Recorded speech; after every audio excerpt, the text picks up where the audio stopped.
ओशो ਦੇ ਲੈਕਚਰ। ਅਗਲਾ ਲੈਕਚਰ। ਇਸ ਜਗਤ 'ਚ ਸਿਰਫ ਉਹੀ ਆਦਮੀ ਆਨੰਦ ਨੂੰ ਪਹੁੰਚ ਸਕਦਾ ਹੈ ਜਿਹੜਾ ਆਪਣੀ ਤਰਫੋਂ ਜਿੱਥੇ ਵੀ ਆਨੰਦ ਵਾਪਰਦਾ ਹੋਵੇ ਉਸ ਆਨੰਦ ਨਾਲ ਆਨੰਦਿਤ ਹੁੰਦਾ ਹੋਵੇ। ਪਰ ਜਦ ਤੁਸੀਂ ਕਿਸੇ ਨੂੰ ਸੁਖੀ ਦੇਖਦੇ ਹੋ ਤਾਂ ਤੁਸੀਂ ਦੁਖੀ ਹੁੰਦੇ ਹੋ। ਤੁਹਾਡੀ ਪੂਰੀ ਚਿੰਤਾ ਇਹ ਹੋ ਜਾਂਦੀ ਹੈ ਕਿ ਇਸ ਵਿਅਕਤੀ ਨੂੰ ਦੁਖੀ ਕਿਵੇਂ ਕੀਤਾ ਜਾਏ। ਜਾਣ ਕੇ ਸ਼ਾਇਦ ਤੁਸੀਂ ਅਜਿਹਾ ਨਾ ਵੀ ਕਰਦੇ ਹੋ, ਪਰ ਅਣਜਾਣੇ ਚੱਲਦਾ ਹੈ ਤੁਸੀਂ ਕਿਸੇ ਨੂੰ ਸੁਖੀ ਨਹੀਂ ਦੇਖ ਪਾਉਂਦੇ। ਜਦ ਤੁਸੀਂ ਕਿਸੇ ਨੂੰ ਦੁਖੀ ਦੇਖਦੇ ਹੋ ਤੁਹਾਡੇ ਪੈਰਾਂ 'ਚ ਥਿਰਕਣ ਆ ਜਾਂਦੀ ਹੈ। ਤਦ ਤੁਸੀਂ ਬੜੀ ਹਮਦਰਦੀ ਪ੍ਰਗਟ ਕਰਦੇ ਹੋ। ਤੁਸੀਂ ਸ਼ਾਇਦ ਸੋਚਦੇ ਹੋ ਕਿ ਤੁਸੀਂ ਦੁਖੀਆਂ ਦੇ ਬੜੇ ਸਾਥੀ ਹੋ ਕਿਉਂਕਿ ਕਿੰਨੀ ਹਮਦਰਦੀ ਪ੍ਰਗਟ ਕਰਦੇ ਹੋ। ਲੇਕਿਨ ਇੱਕ ਗੱਲ ਧਿਆਨ ਰੱਖਣਾ, ਜੇ ਤੁਸੀਂ ਦੂਜੇ ਦੇ ਸੁੱਖ 'ਚ ਨਹੀਂ ਹੁੰਦੇ ਤਾਂ ਤੁਹਾਡਾ ਦੂਜੇ ਦੇ ਦੁੱਖ 'ਚ ਦੁਖੀ ਹੋਣਾ ਝੂਠਾ ਹੈ। ਇਹ ਹੋ ਹੀ ਨਹੀਂ ਸਕਦਾ। ਜਦ ਤੁਸੀਂ ਦੂਜੇ ਦੇ ਸੁੱਖ 'ਚ ਸੁਖੀ ਨਹੀਂ ਹੁੰਦੇ ਤੁਸੀਂ ਦੂਜੇ ਦੇ ਦੁੱਖ 'ਚ ਦੁਖੀ ਨਹੀਂ ਹੋ ਸਕਦੇ। ਜਦ ਤੁਸੀਂ ਦੂਜੇ ਦੇ ਸੁੱਖ 'ਚ ਦੁਖੀ ਹੁੰਦੇ ਹੋ ਤਾਂ ਖੋਜ ਕਰਨਾ ਆਪਣੇ ਅੰਦਰ, ਤੁਸੀਂ ਦੂਜੇ ਦੇ ਦੁੱਖ 'ਚ ਜ਼ਰੂਰ ਸੁਖੀ ਹੁੰਦੇ ਹੋਵੋਗੇ ਕਿਉਂਕਿ ਇਹ ਤਾਂ ਸਿੱਧਾ ਹਿਸਾਬ ਹੈ। ਇਸ ਹਿਸਾਬ ਦੇ ਉਲਟ ਨਹੀਂ ਹੁੰਦਾ। ਤੁਹਾਡੀ ਹਮਦਰਦੀ ਦੂਜੇ ਦੇ ਲਈ ਨਹੀਂ ਹੈ, ਤੁਹਾਡੀ ਹਮਦਰਦੀ 'ਚ ਤੁਸੀਂ ਮਜ਼ਾ ਲੈਂਦੇ ਹੋ। ਦੂਜਾ ਹੇਠਾਂ ਡਿੱਗ ਪਿਆ, ਅੱਜ ਉਹਦਾ ਪੈਰ ਛਿਲਕੇ ਤੋਂ ਫਿਸਲ ਗਿਆ, ਧਰਤੀ ਉੱਤੇ ਚਾਰੇ ਖਾਨੇ ਚਿੱਤ ਪਿਆ ਹੈ, ਤੁਹਾਡਾ ਚਿੱਤ ਪ੍ਰਸੰਨ ਹੈ, ਤੁਸੀਂ ਨਹੀਂ ਡਿੱਗੇ, ਕੋਈ ਹੋਰ ਡਿੱਗ ਪਿਆ। ਹੁਣ ਤੁਸੀਂ ਬੜੀ ਸ਼ਿਸ਼ਟਤਾ ਸੱਭਿਅਤਾ ਦਰਸਾ ਰਹੇ ਹੋ, ਬੜੀ ਹਮਦਰਦੀ ਚੁੱਕ ਕੇ ਝਾੜ ਰਹੇ ਹੋ ਉਸ ਆਦਮੀ ਦੇ ਕੱਪੜਿਆਂ ਨੂੰ, ਪਰ ਤੁਹਾਡਾ ਹਿਰਦਾ ਪ੍ਰਸੰਨ ਹੋ ਰਿਹਾ, ਤੁਸੀਂ ਨਹੀਂ ਡਿੱਗੇ। ਇਹ ਗੁਆਂਢੀ ਡਿੱਗ ਪਿਆ। ਕਿੰਨੀ ਦਫਾ ਤੁਸੀਂ ਇਹਨੂੰ ਡਿੱਗਣਾ ਚਾਹਿਆ ਸੀ, ਅੱਜ ਕੇਲੇ ਦੇ ਛਿਲਕੇ ਨੇ ਉਹੀ ਕੰਮ ਕਰ ਦਿੱਤਾ ਹੈ। ਤੁਸੀਂ ਜਦ ਕਿਸੇ ਦੇ ਦੁੱਖ 'ਚ ਸੁੱਖ ਪ੍ਰਗਟ ਕਰਨ ਜਾਂਦੇ ਹੋ ਤਦ ਜ਼ਰਾ ਆਪਣੇ ਅੰਦਰ ਦੇਖਣਾ, ਤੁਸੀਂ ਸੁਖੀ ਤਾਂ ਨਹੀਂ ਹੋ ਰਹੇ। ਮੈਂ ਇੱਕ ਘਰ 'ਚ ਰਹਿੰਦਾ ਸੀ। ਉਸ ਘਰ ਦੀ ਸੁਆਣੀ ਬੜੀ ਤਲਾਸ਼ ਵਿੱਚ ਰਹਿੰਦੀ ਸੀ, ਕਦ ਕੌਣ ਕਿੱਥੇ ਮਰ ਗਿਆ। ਨਾ ਵੀ ਹੋਵੇ ਪਛਾਣ ਤਾਂ ਵੀ ਉਹ ਸੁਆਣੀ ਹਮਦਰਦੀ ਪ੍ਰਗਟ ਕਰਨ ਜਾਂਦੀ ਸੀ। ਜਦ ਵੀ ਮੈਂ ਉਸ ਸੁਆਣੀ ਨੂੰ ਹਮਦਰਦੀ ਪ੍ਰਗਟ ਕਰਨ ਜਾਂਦਿਆਂ ਵੇਖਿਆ ਉਹਦੀ ਚਾਲ ਦਾ ਅੰਦਾਜ਼ ਹੋਰ ਸੀ। ਮੈਂ ਪੁੱਛਿਆ ਵੀ ਕੀ ਮਾਮਲਾ ਹੈ, ਕੋਈ ਮਰ ਜਾਂਦਾ, ਕੁਝ ਹੋ ਜਾਂਦਾ ਤਾਂ ਤੂੰ ਇੰਨੀ ਖੁਸ਼ ਹੋ ਕੇ ਜਾਂਦੀ ਹੈ। ਉਹਨੇ ਕਿਹਾ ਕਿ ਦੁੱਖ 'ਚ ਤਾਂ ਸਾਥ ਦੇਣਾ ਹੀ ਚਾਹੀਦਾ ਹੈ। ਮੈਂ ਕਿਹਾ ਤੇਰੀਆਂ ਅੱਖਾਂ ਤੋਂ ਦੁੱਖ ਦਾ ਕੋਈ ਪਤਾ ਨਹੀਂ ਲੱਗਦਾ, ਤੇਰੀ ਤੋਰ ਤੋਂ ਕੁਝ ਪਤਾ ਨਹੀਂ ਲੱਗਦਾ। ਮੈਨੂੰ ਤਾਂ ਲੱਗਦਾ ਤੂੰ ਉਡੀਕ 'ਚ ਸੀ ਜਦ ਕੋਈ ਮਰੇ। ਤੇਰੀ ਤੇਜ਼ੀ, ਤੇਰੀ ਰੁਚੀ, ਇਹ ਸਭ ਸ਼ੱਕ ਪੈਦਾ ਕਰਦੇ ਆ। ਤੁਸੀਂ ਆਪਣੇ ਉੱਤੇ ਧਿਆਨ ਕਰਨਾ। ਜਦ ਤੁਸੀਂ ਕਿਸੇ ਦੇ ਦੁੱਖ 'ਚ ਦੁੱਖ ਪ੍ਰਗਟ ਕਰ ਰਹੇ ਹੋ, ਇੱਕ ਪਲ ਅੱਖਾਂ ਬੰਦ ਕਰਕੇ ਦੇਖਣਾ, ਰਸਤਾ ਨਹੀਂ ਆ ਰਿਹਾ, ਤੁਹਾਨੂੰ ਚੰਗਾ ਤਾਂ ਨਹੀਂ ਲੱਗ ਰਿਹਾ, ਮਜ਼ਾ ਤਾਂ ਨਹੀਂ ਲੈ ਰਹੇ ਹੋ ਹਮਦਰਦੀ 'ਚ। ਜੇ ਮਜ਼ਾ ਲੈ ਰਹੇ ਹੋ ਤਾਂ ਇਸ ਮਜ਼ੇ ਨੂੰ ਤੁਸੀਂ ਸਮਝਣਾ ਕਿ ਰੋਗ ਹੈ। ਜਦ ਕੋਈ ਸੁਖੀ ਨਜ਼ਰ ਆਏ ਤਾਂ ਕੀ ਤੁਹਾਨੂੰ ਈਰਖਾ ਘੇਰਦੀ ਹੈ?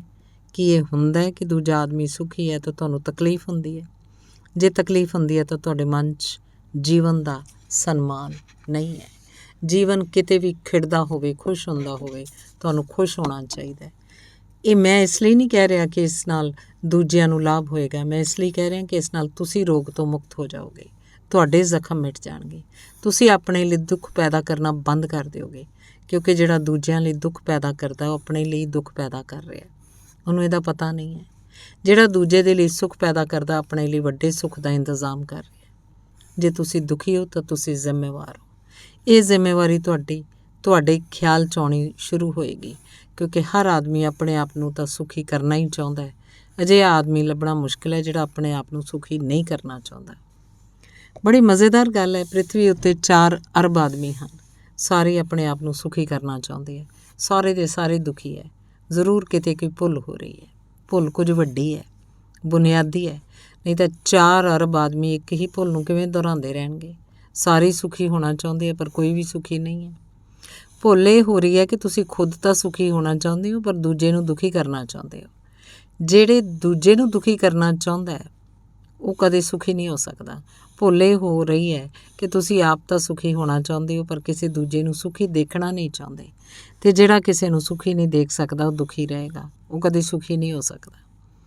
ਜੋ ਅਸੀਂ ਦੂਜਿਆਂ ਦੇ ਲਈ ਚਾਹੁੰਦੇ ਹਾਂ ਉਹ ਸਾਨੂੰ ਮਿਲ ਜਾਂਦਾ ਹੈ, ਜੋ ਅਸੀਂ ਦੂਜਿਆਂ ਦੇ ਲਈ ਕਰਦੇ ਹਾਂ ਉਹ ਪਰਤ ਕੇ ਸਾਡੇ 'ਤੇ ਬਰਸ ਜਾਂਦਾ ਹੈ। ਇਹ ਜਗਤ ਇੱਕ ਗੂੰਜ ਹੈ, ਇੱਥੇ ਸਭ ਤੋਂ ਅਸੀਂ ਲੁਟਾਉਂਦੇ ਹਾਂ, ਤੁਹਾਡੇ ਉੱਤੇ ਹੀ ਬਰਸ ਜਾਂਦਾ ਹੈ। ਤੁਸੀਂ ਗਾਲਾਂ ਸੁੱਟਦੇ ਹੋ, ਗਾਲਾਂ ਮੁੜ ਕੇ ਤੁਹਾਡੇ 'ਤੇ ਆ ਜਾਂਦੀਆਂ। ਤੁਸੀਂ ਸੁੱਖ ਲੁਟਾਉਂਦੇ ਹੋ, ਸੁੱਖ ਮੁੜ ਕੇ ਤੁਹਾਡੇ 'ਤੇ ਆ ਜਾਂਦਾ ਹੈ। ਇਹ ਜਗਤ ਤੁਹਾਨੂੰ ਉਹੀ ਦਿੰਦਾ ਹੈ, ਤੁਸੀਂ ਜੋ ਇਹਨੂੰ ਦੇਣ ਲਈ ਤਤਪਰ ਹੋ। ਜੇ ਤੁਸੀਂ ਜੀਵਨ ਦਾ ਸਨਮਾਨ ਕੀਤਾ ਹੈ, ਸਾਰਾ ਜਗਤ, ਇਹ ਸਾਰਾ ਵਜੂਦ ਤੁਹਾਡੇ ਪ੍ਰਤੀ ਸਨਮਾਨ ਨਾਲ ਭਰ ਜਾਏਗਾ। ਜੇ ਤੁਸੀਂ ਜੀਵਨ ਦਾ ਅਪਮਾਨ ਕੀਤਾ ਹੈ, ਸਾਰਾ ਵਜੂਦ ਤੁਹਾਡੇ ਪ੍ਰਤੀ ਅਪਮਾਨ ਨਾਲ ਭਰ ਜਾਏਗਾ। ਤਦ ਇੱਕ ਬੜੀ ਕਠਿਨ ਸਮੱਸਿਆ ਪੈਦਾ ਹੋ ਜਾਂਦੀ ਹੈ। ਜੇ ਤੁਸੀਂ ਜਗਤ ਦਾ ਅਪਮਾਨ ਕਰਦੇ ਹੋ, ਜੀਵਨ ਦਾ ਅਪਮਾਨ ਕਰਦੇ ਹੋ, ਤੁਸੀਂ ਸੋਚਦੇ ਹੋ ਕਿ ਠੀਕ ਹੀ ਸੀ ਮੇਰਾ ਨਜ਼ਰੀਆ, ਇਹ ਜਗਤ ਅਪਮਾਨ ਦੇ ਹੀ ਯੋਗ ਹੈ। ਹੁਣ ਤੁਸੀਂ ਇਸ ਚੱਕਰ 'ਚ ਪੈ ਗਏ ਜਿਹਦੇ ਬਾਹਰ ਆਉਣਾ ਬਹੁਤ ਮੁਸ਼ਕਿਲ ਹੋ ਜਾਏਗਾ। ਹੁਣ ਤਾਂ ਤੁਹਾਨੂੰ ਲੱਗੇਗਾ ਤੁਹਾਡਾ ਖਿਆਲ ਠੀਕ ਹੀ ਸੀ। ਇਹ ਜਗਤ ਇੱਕ ਦੁੱਖ ਹੈ, ਇਹ ਕੋਈ ਉਤਸਵ ਨਹੀਂ ਹੈ, ਇਹ ਇੱਕ ਵਿਰਲਾਪ ਹੈ। ਹੁਣ ਤਾਂ ਤੁਹਾਨੂੰ ਪੱਕਾ ਹੀ ਹੋ ਜਾਏਗਾ, ਕਿਉਂਕਿ ਇਹ ਜਗਤ ਤੁਹਾਨੂੰ ਦੁੱਖ ਦੇਵੇਗਾ। ਤੁਹਾਨੂੰ ਇਹ ਖਿਆਲ ਵੀ ਨਹੀਂ ਆਏਗਾ ਕਿ ਦੁੱਖ ਤੁਹਾਡਾ ਹੀ ਬੀਜਿਆ ਹੋਇਆ, ਜੋ ਤੁਹਾਡੇ ਵੱਲ ਮੁੜ ਕੇ ਵਾਪਸ ਆ ਰਿਹਾ। ਜੇ ਕਰਮ ਦੇ ਸਿਧਾਂਤ ਦਾ ਕੋਈ ਮੌਲਿਕ ਅਰਥ ਹੈ ਤਾਂ ਇਹ ਹੈ ਕਿ ਤੁਸੀਂ ਜੋ ਕਰਦੇ ਹੋ ਤੁਹਾਡੇ 'ਤੇ ਮੁੜ ਆਉਂਦਾ ਹੈ। ਜੋ ਵੀ ਕਰਦੇ ਹੋ ਤੁਹਾਨੂੰ ਮਿਲ ਜਾਂਦਾ ਹੈ। ਤੁਹਾਡਾ ਕੀਤਾ ਹੋਇਆ ਹੀ ਤੁਹਾਡੀ ਸੰਪਦਾ ਬਣ ਜਾਂਦਾ ਹੈ। ਫਿਰ ਉਹੀ ਸੰਪਦਾ ਤੁਹਾਨੂੰ ਢੋਣੀ ਪੈਂਦੀ ਹੈ। ਉਹੀ ਸੰਪਦਾ ਦੁੱਖ ਦੀ ਹੈ। ਤੁਸੀਂ ਸਮਝਣਾ ਕਿ ਤੁਸੀਂ ਜੋ ਕੀਤਾ ਦੁੱਖ ਲਿਆਉਣ ਵਾਲਾ ਸੀ, ਉਹ ਸੁੱਖ ਦੀ ਹੈ ਤਾਂ ਸਮਝਣਾ ਤੁਸੀਂ ਜੋ ਕੀਤਾ ਉਹ ਸੁੱਖ ਲਿਆਉਣ ਵਾਲਾ ਸੀ। ਇਹ ਸੂਤਰ ਮਹਾਂ ਸੁੱਖ ਦੇ ਸੂਤਰ ਹਨ। ਸਮਗਰ ਜੀਵਨ ਦਾ ਸਨਮਾਨ ਕਰੋ ਜਿਹਨੇ ਤੁਹਾਨੂੰ ਚਾਰ ਚੁਫੇਰਿਓਂ ਘੇਰਿਆ ਹੋਇਆ। ਆਪਣੇ ਆਸ-ਪਾਸ ਦੇ ਲਗਾਤਾਰ ਬਦਲਣ ਵਾਲੇ ਚਲੰਤਮਾਨ ਜੀਵਨ ਉੱਤੇ ਧਿਆਨ ਦਿਓ, ਕਿਉਂਕਿ ਇਹ ਮਨੁੱਖਾਂ ਦੇ ਹਿਰਦੇ ਦਾ ਹੀ ਬਣਿਆ ਹੈ। ਅਤੇ ਜਿਵੇਂ-ਜਿਵੇਂ ਤੁਸੀਂ ਇਹਦੀ ਬਣਤਰ, ਉਹਦੇ ਮਕਸਦ ਸਮਝੋਗੇ, ਤਿਵੇਂ-ਤਿਵੇਂ ਕ੍ਰਮਵਾਰ ਜੀਵਨ ਦਾ ਵਿਸ਼ਾਲ ਤੋਂ ਵਿਸ਼ਾਲ ਸ਼ਬਦ ਵੀ ਪੜ੍ਹ ਤੇ ਸਮਝ ਸਕੋਗੇ। ਸਮਝਪੂਰਵਕ ਮਨੁੱਖੀ ਹਿਰਦੇ 'ਚ ਝਾਕਣਾ ਸਿੱਖੋ। ਸਮਝਪੂਰਵਕ ਮਨੁੱਖੀ ਹਿਰਦੇ 'ਚ ਝਾਕਣਾ ਸਿੱਖੋ। ਮਨੁੱਖਾਂ ਦੇ ਹਿਰਦੇ ਦਾ ਅਧਿਐਨ ਕਰੋ ਤਾਂ ਜੋ ਤੁਸੀਂ ਜਾਣ ਸਕੋ ਕਿ ਇਹ ਜਗਤ ਕਿਹੋ ਜਿਹਾ, ਜਿਸ 'ਚ ਤੁਸੀਂ ਰਹਿੰਦੇ ਹੋ, ਜਿਹਦੇ ਤੁਸੀਂ ਇੱਕ ਅੰਸ਼ ਬਣ ਜਾਣਾ ਚਾਹੁੰਦੇ ਹੋ। ਸਮਝਪੂਰਵਕ ਮਨੁੱਖੀ ਹਿਰਦੇ 'ਚ ਝਾਕਣਾ ਸਿੱਖੋ। ਅਸੀਂ ਝਾਕਦੇ ਹੀ ਨਹੀਂ, ਸਮਝ ਦੀ ਗੱਲ ਦੂਰ ਹੈ। ਨਾ ਸਮਝੀ ਤੱਕ ਨਾਲ ਨਹੀਂ ਝਾਕਦੇ। ਦੂਜੇ ਦੇ ਹਿਰਦੇ 'ਚ ਝਾਕਣ ਦਾ ਝੰਜਟ ਅਸੀਂ ਨਹੀਂ ਲੈਂਦੇ। ਸੱਚ ਤਾਂ ਇਹ ਹੈ ਕਿ ਅਸੀਂ ਬਿਨਾਂ ਦੂਜੇ ਨੂੰ ਸਮਝਿਆ ਦੂਜੇ ਦੇ ਸਬੰਧ 'ਚ ਧਾਰਨਾਵਾਂ ਬਣਾ ਲੈਂਦੇ ਹਾਂ। ਅਸੀਂ ਆਪਣੀਆਂ ਧਾਰਨਾਵਾਂ ਨਾਲ ਹੀ ਚੱਲਦੇ ਹਾਂ। ਅਸੀਂ ਦੂਜੇ ਦੇ ਹਿਰਦੇ 'ਚ ਨਹੀਂ ਝਾਕਦੇ। ਅਸੀਂ ਪਹਿਲਾਂ ਤੋਂ ਹੀ ਪੱਕਾ ਕਰ ਲੈਂਦੇ ਹਾਂ ਕੌਣ ਕਿਹੋ ਜਿਹਾ। ਫਿਰ ਜੋ ਪੱਕਾ ਕਰ ਲੈਂਦੇ ਹਾਂ ਉਹਦੇ ਮੁਤਾਬਕ ਅਸੀਂ ਤੱਤ ਵੀ ਲੱਭ ਲੈਂਦੇ ਹਾਂ। ਅਸੀਂ ਹਜ਼ਾਰ ਤਰਕੀਬਾਂ ਬਣਾ ਲਈਆਂ ਜਿਸ ਨਾਲ ਅਸੀਂ ਮਨੁੱਖੀ ਹਿਰਦੇ 'ਚ ਝਾਕਣ ਤੋਂ ਬਚ ਜਾਂਦੇ ਹਾਂ। ਉਹ ਤਕਲੀਫ ਸਾਨੂੰ ਨਹੀਂ ਕਰਨੀ ਪੈਂਦੀ, ਉਹ ਮਿਹਨਤ ਨਹੀਂ ਕਰਨੀ ਪੈਂਦੀ। ਤੁਸੀਂ ਕਿਸੇ ਦੇ ਗੁਆਂਢ 'ਚ ਬੈਠੇ ਹੋ, ਤੁਸੀਂ ਉਹ ਤੋਂ ਪੁੱਛਦੇ ਹੋ ਕਿ ਕੌਣ ਹੋ ਤੁਸੀਂ, ਕੀ ਧਰਮ ਹੈ ਤੁਹਾਡਾ, ਕੀ ਜਾਤ ਹੈ, ਨਾਮ ਧਾਮ ਪਤਾ ਟਿਕਾਣਾ। ਤੁਸੀਂ ਇਸ ਲਈ ਪੁੱਛਦੇ ਹੋ ਤਾਂ ਜੋ ਉਸ ਆਦਮੀ 'ਚ ਝਾਕਣ ਤੋਂ ਬਚ ਸਕੋ। ਜੇ ਉਹ ਆਦਮੀ ਕਹਿ ਦੇ ਮੈਂ ਬ੍ਰਾਹਮਣ ਹਾਂ, ਤੁਸੀਂ ਵੀ ਬ੍ਰਾਹਮਣ ਹੋ ਤਾਂ ਨਿਸ਼ਚਿੰਤ ਹੋਏ, ਹੁਣ ਝਾਕਣ ਦੀ ਜ਼ਰੂਰਤ ਨਹੀਂ ਹੈ। ਤੁਸੀਂ ਬ੍ਰਾਹਮਣ ਦੇ ਸੰਬੰਧ 'ਚ ਜਾਣਦੇ ਹੀ ਹੋ, ਲੇਕਿਨ ਕੋਈ ਬ੍ਰਾਹਮਣ ਦੂਜੇ ਬ੍ਰਾਹਮਣ ਵਰਗਾ ਬ੍ਰਾਹਮਣ ਨਹੀਂ ਹੈ। ਹਰ ਆਦਮੀ ਅਲੱਗ ਹੈ। ਜੇ ਉਹ ਆਦਮੀ ਕਹਿ ਦੇ ਮੈਂ ਮੁਸਲਮਾਨ ਹਾਂ, ਤੁਸੀਂ ਪੱਕੇ ਹੋ ਗਏ ਕਿ ਹੁਣ ਇਸ ਨਾਲ ਅੱਗੇ ਗੱਲ ਵਧਾਉਣੀ ਠੀਕ ਨਹੀਂ ਹੈ। ਇਹ ਆਦਮੀ ਮੁਸਲਮਾਨ ਹੈ, ਮੁਸਲਮਾਨ ਬੁਰਾ ਹੈ ਹਿੰਦੂ ਦੇ ਲਈ, ਹਿੰਦੂ ਹੈ ਤਾਂ ਮੁਸਲਮਾਨ ਦੇ ਲਈ ਬੁਰਾ ਹੈ। ਗੱਲ ਤੈਅ ਹੋ ਗਈ। ਹੁਣ ਇਸ ਨਿੱਜੀ ਇੱਕ ਵਿਅਕਤੀ 'ਚ ਝਾਕਣ ਦੀ ਕੋਈ ਲੋੜ ਨਹੀਂ ਹੈ। ਅਸੀਂ ਲੇਬਲ ਚਿਪਕਾ ਦਿੱਤਾ ਹੈ ਕਿ ਇਹ ਆਦਮੀ ਮੁਸਲਮਾਨ ਹੈ। ਸਾਡੇ ਅੰਦਰ ਹਿਰਦੇ ਨੇ ਕਹਿ ਦਿੱਤਾ ਹੈ ਆਦਮੀ ਬੁਰਾ ਹੈ। ਹੁਣ ਅੱਗੇ ਸੰਬੰਧ ਵਧਾਉਣਾ ਠੀਕ ਨਹੀਂ ਹੈ। ਜੇ ਉਸ ਆਦਮੀ ਨੇ ਕਹਿ ਦਿੱਤਾ ਮੈਂ ਕਮਿਊਨਿਸਟ ਹਾਂ ਤਾਂ ਤੁਸੀਂ ਹਟ ਕੇ ਬੈਠ ਗਏ, ਹੁਣ ਜ਼ਰਾ ਦੂਰ ਹੀ ਬੈਠਣਾ ਠੀਕ ਹੈ। ਅਸੀਂ ਵਿਅਕਤੀਆਂ ਵਿੱਚ ਝਾਕਣ ਤੋਂ ਬਚਦੇ ਹਾਂ। ਅਸੀਂ ਲੇਬਲ ਚੇਪ ਦਿੰਦੇ ਹਾਂ। ਕੋਈ ਦੋ ਮੁਸਲਮਾਨ ਇੱਕੋ ਜਿਹੇ ਨਹੀਂ ਹੁੰਦੇ, ਕੋਈ ਦੋ ਹਿੰਦੂ ਇੱਕੋ ਜਿਹੇ ਨਹੀਂ ਹੁੰਦੇ, ਕੋਈ ਦੋ ਕਮਿਊਨਿਸਟ ਇੱਕੋ ਜਿਹੇ ਨਹੀਂ ਹੁੰਦੇ। ਇੱਕ ਆਦਮੀ ਤਾਂ ਇਕੱਲਾ ਆਪਣੇ ਹੀ ਜਿਹਾ ਹੁੰਦਾ ਹੈ, ਦੂਜਾ ਉਸ ਜਿਹਾ ਕੋਈ ਹੁੰਦਾ ਹੀ ਨਹੀਂ। ਲੇਕਿਨ ਸਹੂਲਤ ਇਸ ਵਿੱਚ ਤਾਂ ਨਹੀਂ ਹੈ, ਕਿਉਂਕਿ ਜੇ ਅਸੀਂ ਇੱਕ ਦੂਜੇ ਨੂੰ ਅਦੁੱਤੀ ਮੰਨ ਲਈਏ, ਇੱਕ ਇੱਕ ਦਾ ਅਧਿਐਨ ਕਰਨਾ ਪਏਗਾ। ਇੰਨੇ ਝੰਜਟ 'ਚ ਕੌਣ ਪਵੇ। ਅਸੀਂ ਇਹਦਾ ਧੰਦਾ ਪੁੱਛ ਲੈਂਦੇ ਹਾਂ, ਕਿੱਤਾ ਪੁੱਛ ਲੈਂਦੇ ਹਾਂ, ਫਿਰ ਅਸੀਂ ਨਿਸ਼ਚਿਤ ਹੋ ਜਾਂਦੇ ਹਾਂ। ਉਹ ਤੋਂ ਅਸੀਂ ਤੈਅ ਕਰ ਲੈਂਦੇ ਹਾਂ, ਉੱਪਰ ਤੋਂ 2 ਮਿੰਟ 'ਚ ਤੈਅ ਹੋ ਜਾਂਦਾ ਕਿ ਦੂਜਾ ਆਦਮੀ ਕੌਣ ਹੈ। ਪੂਰੀ ਜ਼ਿੰਦਗੀ ਦਾ ਅਧਿਐਨ ਕਰਨਾ ਮੁਸ਼ਕਿਲ ਹੈ। ਦੂਜੇ ਆਦਮੀ ਨੂੰ ਜਾਣਨਾ ਕਿ ਉਹ ਕੀ ਹੈ, ਅਸੀਂ 2 ਮਿੰਟ 'ਚ ਤੈਅ ਕਰ ਲੈਂਦੇ ਹਾਂ। ਉਸ ਹਿਸਾਬ ਨਾਲ ਚੱਲਣ ਲੱਗਦੇ ਹਾਂ। ਫਿਰ ਅਸੀਂ ਇਮੇਜ ਬਣਾ ਲੈਂਦੇ ਹਾਂ, ਮੂਰਤਾਂ ਬਣਾ ਲੈਂਦੇ ਹਾਂ। ਉਹ ਵੀ ਤਰਕੀਬਾਂ ਸਾਡੀਆਂ। ਤੁਹਾਡੇ ਮਨ 'ਚ ਤੁਹਾਡੀ ਪਤਨੀ ਦੀ ਇੱਕ ਮੂਰਤ ਹੈ, ਤੁਹਾਡੀ ਪਤਨੀ ਦੇ ਮਨ 'ਚ ਤੁਹਾਡੀ ਬਾਬਤ ਆਪਣੀ ਪਤੀ ਦੀ ਬਾਬਤ ਇੱਕ ਮੂਰਤ ਹੈ। ਬਸ ਉਸੇ ਮੂਰਤ ਨਾਲ ਕੰਮ ਚੱਲਦਾ ਹੈ। ਆਦਮੀ ਨਾਲ ਸਿੱਧਾ ਕੋਈ ਸੰਬੰਧ ਨਹੀਂ ਹੈ। ਪਤਨੀ ਜਾਣਦੀ ਹੈ ਪਤੀ ਨੂੰ ਕੀ ਕਰਨਾ ਚਾਹੀਦਾ ਹੈ। ਜੇ ਪਤੀ ਉਹੀ ਕਰਦਾ ਠੀਕ ਹੈ, ਜੇ ਉਹੀ ਨਹੀਂ ਕਰਦਾ ਤਾਂ ਗਲਤ ਹੈ। ਲੇਕਿਨ ਪਤੀ ਕੀ ਹੈ ਇਹ ਸਮਝਣ ਦੀ ਉਹਨੂੰ ਕੋਈ ਚਿੰਤਾ ਨਹੀਂ ਹੈ। ਸਿਧਾਂਤ ਪਹਿਲਾਂ ਤੋਂ ਤੈਅ ਹੈ।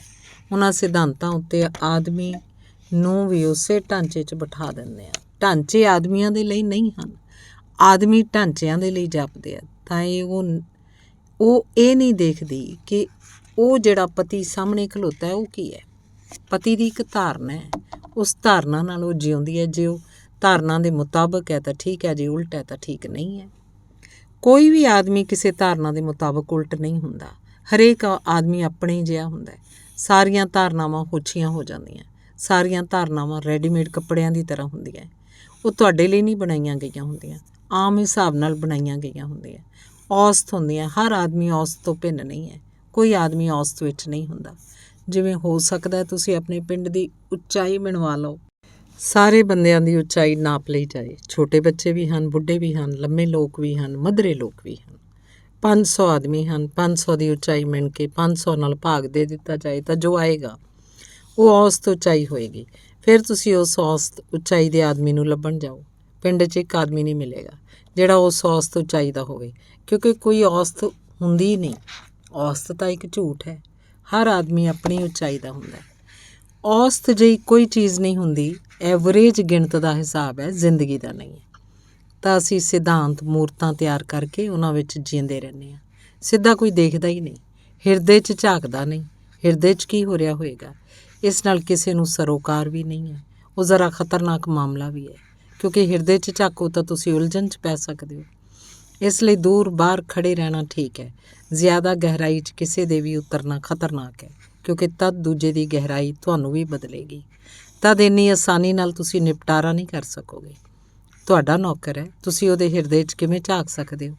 ਝਾਕੋਗੇ ਤਾਂ ਝੰਜਟ ਆਏਗਾ, ਝਾਕੋਗੇ ਤਾਂ ਫਿਰ ਉਹਦੇ ਨਾਲ ਨੌਕਰ ਵਰਗਾ ਸਲੂਕ ਕਰਨਾ ਮੁਸ਼ਕਿਲ ਹੋ ਜਾਏਗਾ, ਕਿਉਂਕਿ ਤਦ ਉਹ ਇੱਕ ਮਨੁੱਖੀ ਹਿਰਦਾ ਹੈ। ਉਹਦੇ ਨਾਲ ਨੌਕਰ ਵਰਗਾ ਸਲੂਕ ਰੱਖਣਾ ਹੈ ਤਾਂ ਫਿਰ ਤੁਹਾਨੂੰ ਉਹਦੇ ਹਿਰਦੇ 'ਚ ਨਹੀਂ ਝਾਕਣਾ ਚਾਹੀਦਾ। ਕਦੇ ਤੁਸੀਂ ਖਿਆਲ ਕੀਤਾ ਤੁਸੀਂ ਕਮਰੇ 'ਚ ਬੈਠੇ ਅਖਬਾਰ ਪੜ੍ਹ ਰਹੇ ਹੋ, ਕੋਈ ਅਜਨਬੀ ਕਮਰੇ 'ਚ ਆ ਜਾਏ, ਤੁਸੀਂ ਉਹਦੀ ਤਰਫ ਉੱਠ ਕੇ ਖੜ੍ਹੇ ਹੋ ਜਾਓਗੇ, ਬੈਠਣ ਨੂੰ ਕਹੋਗੇ। ਕੋਈ ਵਾਕਫ ਆ ਜਾਏ ਤਾਂ ਤੁਸੀਂ ਉਸ ਉੱਤੇ ਧਿਆਨ ਦਿਓਗੇ। ਨੌਕਰ ਕਮਰੇ 'ਚ ਆ ਕੇ ਬੌਕਰ ਲਾ ਕੇ ਚਲਿਆ ਜਾਏ, ਤੁਹਾਨੂੰ ਪਤਾ ਵੀ ਨਹੀਂ ਲੱਗੇਗਾ ਕੋਈ ਆਇਆ ਗਿਆ, ਜਿਵੇਂ ਨੌਕਰ ਕੋਈ ਮਨੁੱਖ ਨਹੀਂ ਹੈ, ਇੱਕ ਮਸ਼ੀਨ। ਕੰਮ ਫੰਕਸ਼ਨਲ ਹੈ, ਉਹਦਾ ਕੰਮ ਨਾਲ ਸੰਬੰਧ ਹੈ। ਉਹਦੇ ਹਿਰਦੇ 'ਚ ਝਾਕਣਾ ਮੁਸ਼ਕਿਲ ਹੈ, ਕਿਉਂਕਿ ਉਹਦੀ ਮਾਂ ਬਿਮਾਰ ਹੈ। ਉਹਦੇ ਬੱਚੇ ਨੂੰ ਸਿੱਖਿਆ ਚਾਹੀਦੀ ਹੈ। ਉਹਦੇ ਹਿਰਦੇ 'ਚ ਵੀ ਉਹੀ ਸਭ ਵਾਪਰਦਾ ਜੋ ਕਿਸੇ ਮਨੁੱਖ ਦੇ ਹਿਰਦੇ 'ਚ ਵਾਪਰਦਾ ਹੈ। ਜੇ ਤੁਸੀਂ ਉਹਦੇ ਹਿਰਦੇ 'ਚ ਝਾਕਦੇ ਹੋ, ਤੁਸੀਂ ਝੰਜਟ 'ਚ ਪਾਓਗੇ, ਤੁਹਾਨੂੰ ਕੁਝ ਕਰਨਾ ਪਏਗਾ। ਤਾਂ ਤੁਸੀਂ ਵੀ ਸੋਚ ਵਿੱਚ ਪੈ ਜਾਓਗੇ, 50 ਰੁਪਏ ਤਨਖਾਹ ਇਸ ਆਦਮੀ ਨੂੰ ਅਸੀਂ ਦਿੰਦੇ ਹਾਂ, ਕੀ ਬਣਦਾ ਹੋਏਗਾ? ਇਹਦੀ ਮਾਂ ਹੈ ਬੁੱਢੀ, ਇਹਦਾ ਬੱਚਾ ਹੈ, ਇਹਦੀ ਪਤਨੀ ਹੈ, ਘਰ ਹੈ, 50 ਰੁਪਏ 'ਚ ਕਿਵੇਂ ਜੀਂਦਾ ਹੋਏਗਾ? ਜੇਕਰ ਇਹਦੀ ਹਿਰਦੇ 'ਚ ਝਾਕੋਗੇ, ਤੁਹਾਨੂੰ ਕਿਸੇ ਨਾ ਕਿਸੇ ਦਿਨ ਇਸ ਆਦਮੀ ਦੀ ਥਾਂ ਖੁਦ ਨੂੰ ਰੱਖ ਕੇ ਸੋਚਣਾ ਪਏਗਾ ਕਿ ਜੇ ਮੈਨੂੰ 50 ਰੁਪਏ ਮਿਲਣ ਤਾਂ ਕੀ ਹੋਏਗਾ। ਇਸ ਨਾਲੋਂ ਚੰਗੇ ਅੰਦਰ ਹਿਰਦੇ 'ਚ ਨਾ ਉਤਰਿਆ ਜਾਏ, ਦੂਰ ਰਿਹਾ ਜਾਏ। ਇੰਨਾ ਹੀ ਸਮਝਿਆ ਜਾਏ ਕਿ ਇਹ ਆਦਮੀ ਕੰਮ ਕਰਦਾ ਹੈ, 50 ਰੁਪਏ ਕੰਮ ਦੇ ਦਿੱਤੇ ਜਾਂਦੇ ਹੈ। ਇਸ ਤੋਂ ਵੱਧ ਇਸ ਆਦਮੀ ਦੇ ਸਬੰਧ 'ਚ ਸਮਝਦਾਰੀ ਖਤਰਨਾਕ ਹੈ। ਇਸ ਲਈ ਅਸੀਂ ਕੰਧਾਂ ਖੜੀਆਂ ਕਰ ਲਈਆਂ। ਅਸੀਂ ਕਿਸੇ ਦੇ ਹਿਰਦੇ 'ਚ ਨਹੀਂ ਝਾਕਦੇ, ਅਸੀਂ ਦੂਰ ਦੂਰ ਰਹਿੰਦੇ ਹਾਂ। ਅਸੀਂ ਸਾਰੇ ਇੱਕ ਦੂਜੇ ਤੋਂ ਅਛੂਤ ਦੀ ਤਰ੍ਹਾਂ ਦੂਰ ਰਹਿੰਦੇ ਹਾਂ। ਇਹ ਸੂਤਰ ਕਹਿੰਦਾ ਹੈ, ਸਮਝ ਪੂਰਵਕ ਮਨੁੱਖ ਦੇ ਹਿਰਦੇ 'ਚ ਝਾਕਣਾ ਸਿੱਖੋ, ਕਿਉਂਕਿ ਜਦ ਤੱਕ ਤੁਸੀਂ ਮਨੁੱਖ ਦੇ ਹਿਰਦੇ 'ਚ ਝਾਕਣਾ ਨਹੀਂ ਸਿੱਖੋਗੇ, ਤਦ ਤੱਕ ਤੁਸੀਂ ਪਿਘਲੋਗੇ ਨਹੀਂ, ਗਲੋਗੇ ਵੀ ਨਹੀਂ, ਤਦ ਤੱਕ ਤੁਸੀਂ ਮਿਟੋਗੇ ਵੀ ਨਹੀਂ। ਤਦ ਤੱਕ ਤੁਹਾਡਾ ਹੰਕਾਰ ਤੋਂ ਛੁਟਕਾਰਾ ਬਹੁਤ ਮੁਸ਼ਕਿਲ ਹੈ। ਤੁਸੀਂ ਦੂਜੇ ਦੇ ਹਿਰਦੇ 'ਚ ਵਹੋ ਤਾਂ ਹੌਲੀ ਹੌਲੀ ਤੁਹਾਡਾ ਹੰਕਾਰ ਆਪਣੇ ਆਪ ਗਲ ਜਾਏਗਾ, ਕਿਉਂਕਿ ਤੁਸੀਂ ਪਾਓਗੇ ਕਿ ਤੁਹਾਡੇ ਵਰਗਾ ਹੀ ਹਿਰਦਾ ਦੂਜਿਆਂ ਵਿੱਚ ਵੀ ਹੈ। ਤਾਂ ਤੁਸੀਂ ਪਾਓਗੇ ਐਨ ਤੁਸੀਂ ਦੂਜਿਆਂ ਦੇ ਅੰਦਰ ਵੀ ਬੈਠੇ ਹੋ। ਤਦ ਤੁਹਾਨੂੰ ਆਪਣਾ ਜੋ ਦੰਭ ਹੈ ਉਹ ਵਿਅਰਥ ਨਜ਼ਰ ਆਉਣ ਲੱਗੇਗਾ। ਤਦ ਤੁਹਾਨੂੰ ਇਹ ਵੀ ਸਾਫ਼ ਦਿਸੇਗਾ ਕਿ ਵਿਅਕਤੀ ਦੇ ਜੋ ਫਾਸਲੇ ਹੈ ਉੱਪਰਲੇ ਹੈ, ਅੰਦਰ ਸ਼ਾਇਦ ਇੱਕ ਹੀ ਮਹਾਂ ਹਿਰਦਾ ਧੜਕ ਰਿਹਾ ਹੈ। ਜੇ ਹਿਰਦੇ 'ਚ ਝਾਕਣਾ ਤੁਸੀਂ ਸਿੱਖ ਲਓ ਤਾਂ ਹਿਰਦੇ ਦੀ ਜਿਹੜੀ ਸ਼ੁੱਧ ਤੋਂ ਸ਼ੁੱਧ ਗਹਿਰਾਈ ਹੈ ਉਹ ਤੁਹਾਨੂੰ ਦਿਖਾਈ ਦੇਣੀ ਸ਼ੁਰੂ ਹੋ ਜਾਏਗੀ। ਤਦ ਤੁਸੀਂ ਪਾਓਗੇ ਇੱਕ ਹੀ ਹਿਰਦਾ ਧੜਕ ਰਿਹਾ, ਬਹੁਤ ਹਿਰਦਿਆਂ 'ਚ ਫੇਫੜੇ ਬਹੁਤ ਹੋਣਗੇ, ਹਿਰਦਾ ਸ਼ਾਇਦ ਇੱਕ ਹੀ ਹੈ। ਇਹ ਪ੍ਰਤੀਤੀ ਤੁਹਾਨੂੰ ਪਰਮਾਤਮਾ ਵੱਲ ਲਿਜਾਣ 'ਚ ਬਹੁਤ ਵੱਡਾ ਕਦਮ ਸਾਬਤ ਹੋਏਗੀ। ਮਨੁੱਖਾਂ ਦੇ ਹਿਰਦਿਆਂ ਦਾ ਅਧਿਐਨ ਕਰੋ ਤਾਂ ਜੋ ਤੁਸੀਂ ਜਾਣ ਸਕੋ ਕਿ ਉਹ ਜਗਤ ਕਿਹੋ ਜਿਹਾ ਜਿਸ 'ਚ ਤੁਸੀਂ ਰਹਿੰਦੇ ਹੋ, ਜਿਹਦੇ ਤੁਸੀਂ ਇੱਕ ਅੰਸ਼ ਬਣ ਜਾਣਾ ਚਾਹੁੰਦੇ ਹੋ। ਬੁੱਧੀ ਨਿਰਪੱਖ ਹੁੰਦੀ ਹੈ, ਨਾ ਕੋਈ ਤੁਹਾਡਾ ਵੈਰੀ ਹੈ, ਨਾ ਕੋਈ ਮਿੱਤਰ। ਸਾਰੇ ਇਕਸਾਰ ਰੂਪ ਨਾਲ ਤੁਹਾਡੇ ਅਧਿਆਪਕ ਹੈ। ਤੁਹਾਡਾ ਵੈਰੀ ਇੱਕ ਰਹੱਸ ਬਣ ਜਾਂਦਾ ਹੈ ਜਿਹਨੂੰ ਤੁਸੀਂ ਹੱਲ ਕਰਨਾ ਹੈ, ਭਾਵੇਂ ਇਸ ਹੱਲ ਕਰਨ 'ਚ ਯੁੱਗਾਂ ਦਾ ਸਮਾਂ ਲੱਗ ਜਾਏ, ਕਿਉਂਕਿ ਮਨੁੱਖ ਨੂੰ ਸਮਝਣਾ ਤਾਂ ਹੈ ਹੀ। ਤੁਹਾਡਾ ਮਿੱਤਰ ਤੁਹਾਡਾ ਹੀ ਇੱਕ ਅੰਗ ਬਣ ਜਾਂਦਾ ਹੈ, ਤੁਹਾਡਾ ਹੀ ਇੱਕ ਫੈਲਿਆ ਹੋਇਆ ਰੂਪ ਹੋ ਜਾਂਦਾ ਹੈ ਜਿਹਨੂੰ ਸਮਝਣਾ ਕਠਿਨ ਹੁੰਦਾ ਹੈ। ਮਨੁੱਖਾਂ ਦੇ ਹਿਰਦੇ ਦਾ ਅਧਿਐਨ ਕਰਨਾ, ਜੇਕਰ ਕਰਨਾ ਹੈ ਤਾਂ ਨਿਰਪੱਖ ਹੋਣਾ ਜ਼ਰੂਰੀ ਹੈ, ਨਹੀਂ ਤਾਂ ਅਧਿਐਨ ਨਹੀਂ ਹੋ ਸਕੇਗਾ। ਜੇ ਤੁਹਾਡੇ ਪੱਖ ਪਹਿਲਾਂ ਤੋਂ ਹੀ ਤੈਅ ਹੈ ਤਾਂ ਤੁਸੀਂ ਜੋ ਵੀ ਖੋਜ ਲਓਗੇ ਤੁਹਾਡੀ ਮਾਨਤਾ ਦੀ ਮੁੜ ਕੇ ਕੱਢੀ ਗਈ ਕਾਢ ਹੋਏਗੀ। ਉਹ ਤੁਹਾਡੀ ਧਾਰਨਾ ਦਾ ਦੁਹਰਾਣਾ ਹੋਏਗਾ, ਤੁਸੀਂ ਖੁਦ ਨੂੰ ਹੀ ਸਹੀ ਸਿੱਧ ਕਰ ਲਓਗੇ। ਅਸੀਂ ਇਸੇ ਤਰ੍ਹਾਂ ਜਿਉਂਦੇ ਹਾਂ। ਸਾਡਾ ਪੱਖ ਤਾਂ ਸਭ ਤੋਂ ਪਹਿਲਾਂ ਤੈਅ ਹੀ ਹੁੰਦਾ ਹੈ। ਫਿਰ ਅਸੀਂ ਸੱਚ ਦੀ ਖੋਜ ਕਰਨ ਨਿਕਲਦੇ ਹਾਂ। ਇਹ ਸੱਚ ਦੀ ਖੋਜ ਤਾਂ ਪਹਿਲਾਂ ਤੋਂ ਹੀ ਝੂਠ ਹੋ ਗਈ। ਜੇ ਤੁਹਾਡਾ ਪੱਖ ਪਹਿਲਾਂ ਤੋਂ ਹੀ ਤੈਅ ਹੈ ਤਾਂ ਗੱਲ ਹੀ ਵਿਅਰਥ ਹੋ ਗਈ। ਰਾਜਸਥਾਨ ਯੂਨੀਵਰਸਿਟੀ 'ਚ ਇੱਕ ਅਧਿਆਪਕ ਹੈ। ਉਹ ਮ੍ਰਿਤ ਆਤਮਾਵਾਂ ਅਤੇ ਪੁਨਰ ਜਨਮ ਦੀ ਖੋਜ ਕਰਦੇ ਹੈ। ਕਦੇ ਕੋਈ ਉਹਨਾਂ ਨੂੰ ਮੇਰੇ ਨਾਲ ਮਿਲਵਾਉਣ ਲੈ ਆਇਆ ਸੀ ਤਾਂ ਉਹਨਾਂ ਨੇ ਕਿਹਾ ਕਿ ਮੈਂ ਵਿਗਿਆਨਕ ਰੂਪ ਨਾਲ ਸਿੱਧ ਕਰਨਾ ਚਾਹੁੰਦਾ ਕਿ ਪੁਨਰ ਜਨਮ ਹੁੰਦਾ ਹੈ। ਮੈਂ ਉਹਨਾਂ ਨੂੰ ਕਿਹਾ ਕਿ ਤੂੰ ਆਉਂਦਿਆਂ ਹੀ ਮੈਨੂੰ ਮੁਸ਼ਕਿਲ 'ਚ ਪਾ ਦਿੱਤਾ ਹੈ, ਕਿਉਂਕਿ ਤੂੰ ਕਹਿੰਦਾ ਕਿ ਵਿਗਿਆਨਕ ਰੂਪ ਨਾਲ ਸਿੱਧ ਕਰਨਾ ਚਾਹੁੰਦਾ ਹੈ ਪੁਨਰ ਜਨਮ ਹੁੰਦਾ। ਇਹਦਾ ਮਤਲਬ ਇਹ ਹੋਇਆ ਤੂੰ ਇਹ ਮੰਨ ਹੀ ਚੁੱਕਾ ਹੈ ਕਿ ਪੁਨਰ ਜਨਮ ਹੁੰਦਾ ਹੈ।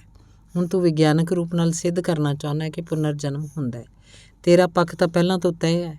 ਮੁਨਾਸਬ ਹੋਵੇ ਜੇ ਤੂੰ ਸੱਚਮੁੱਚ ਹੀ ਵਿਗਿਆਨਕ ਬੁੱਧੀ ਦਾ ਹੈ ਤਾਂ ਤੂੰ ਇਹ ਕਹਿ ਕਿ ਮੈਂ ਜਾਣਨਾ ਚਾਹੁੰਦਾ ਕਿ ਵਿਗਿਆਨਕ ਰੂਪ ਨਾਲ ਪੁਨਰ ਜਨਮ ਹੁੰਦਾ ਹੈ ਜਾਂ ਨਹੀਂ ਹੁੰਦਾ। ਤੂੰ ਤਾਂ ਕਹਿੰਦਾ ਕਿ ਮੈਂ ਸਿੱਧ ਕਰਨਾ ਚਾਹੁੰਦਾ। ਹੁਣ ਰਹਿ ਗਈ ਗੱਲ ਵਿਗਿਆਨਕ ਰੂਪ ਨਾਲ ਸਿੱਧ ਕਰਨ ਦੀ। ਉਹ ਤੂੰ ਕਰਕੇ ਵਿਖਾ ਦੇਂਗਾ, ਕਿਉਂਕਿ ਤੂੰ ਉਹੀ ਘਟਨਾਵਾਂ ਭਾਲ ਲਏਂਗਾ ਜੋ ਸਿੱਧ ਕਰਦੀਆਂ ਅਤੇ ਉਹ ਘਟਨਾਵਾਂ ਛੱਡ ਦੇਂਗਾ ਜੋ ਸਿੱਧ ਨਹੀਂ ਕਰਦੀਆਂ।